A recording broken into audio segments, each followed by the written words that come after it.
Et bonjour à tous, c'est Prof Geek, je suis très heureux de vous retrouver pour une nouvelle vidéo dans laquelle nous allons continuer de parler du DC Absolute.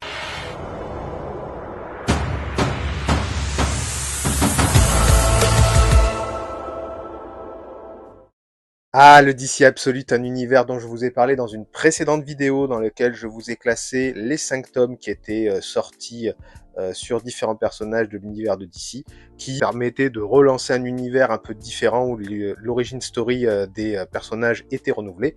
Et bien on va continuer puisque 2 tomes sont sortis récemment. Et on commence tout de suite avec le Absolute Green Lantern. Pourquoi je vous parle de celui-là en premier? Tout simplement parce que c'est le dernier tome 1 qui est sorti récemment. Le prochain dont je vais vous parler est un tome 2.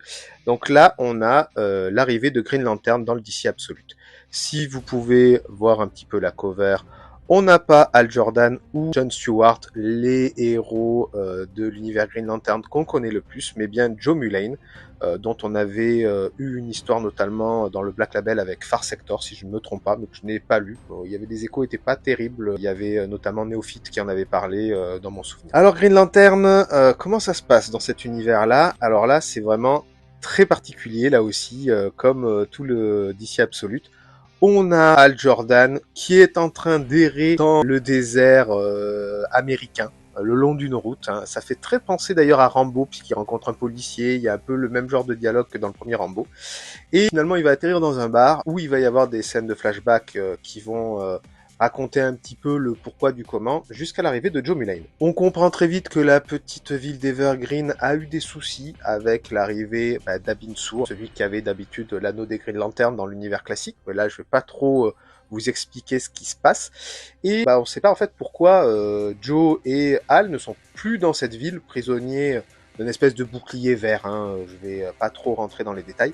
Et en fait, il faudra voir un petit peu les scènes, faire des flashbacks pour comprendre un peu tout ce qui s'est passé. Alors vous le savez, les flashbacks c'est vraiment pas ma cam, je déteste ça quand il y en a trop, et il y en a beaucoup là-dedans, mais, il y a un mais pour une fois, c'est vraiment bien amené, et j'ai trouvé que pour une fois, les flashbacks amènent vraiment quelque chose, c'est pas juste du flashback pour faire de l'inutile, ça sert vraiment le récit, ça permet de faire avancer le récit, ça permet d'amener des surprises, et c'est ça qu'on attend d'un flashback.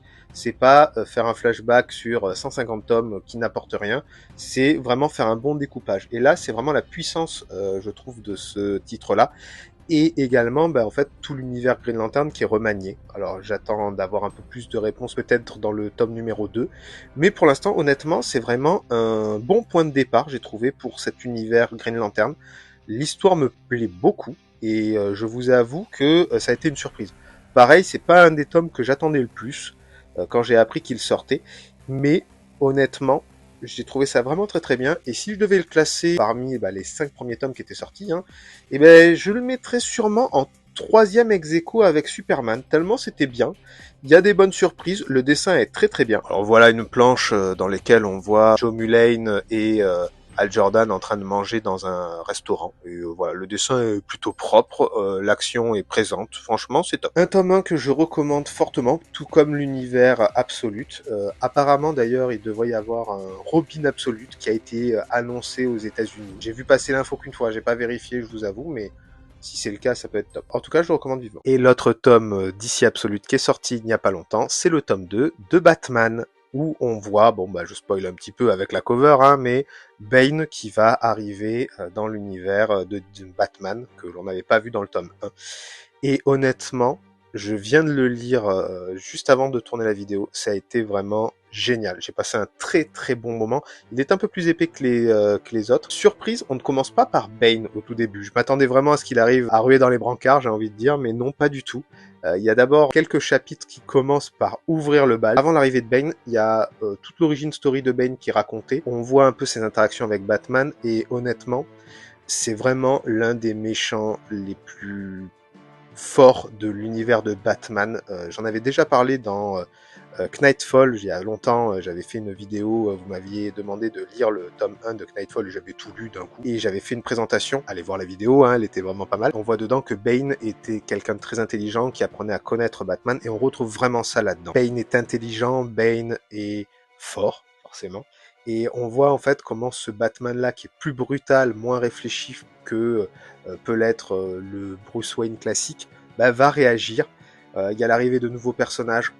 J'avais des interrogations sur certains persos qui étaient dans le tome 1 et comment ils allaient évoluer, et il y a des réponses là-dedans. J'attends bientôt la sortie du tome 2 de Superman et de Wonder Woman qui doivent arriver dans 1 ou 2 mois, et honnêtement, le DC Absolute, je vous conseille fortement de le lire. Ça va être tout pour cette vidéo, j'espère qu'elle vous aura plu. On continue l'univers Absolute, il y aura d'autres vidéos qui viendront avec la sortie des autres tomes. Franchement, cet univers est vraiment très très bien. Pour ceux qui veulent se lancer dans le DC Universe, bah, ça peut être un bon point d'entrée. Alors, c'est pas les origin story habituelles, c'est vraiment quelque chose de remanié, mais c'est accessible, on comprend très très bien.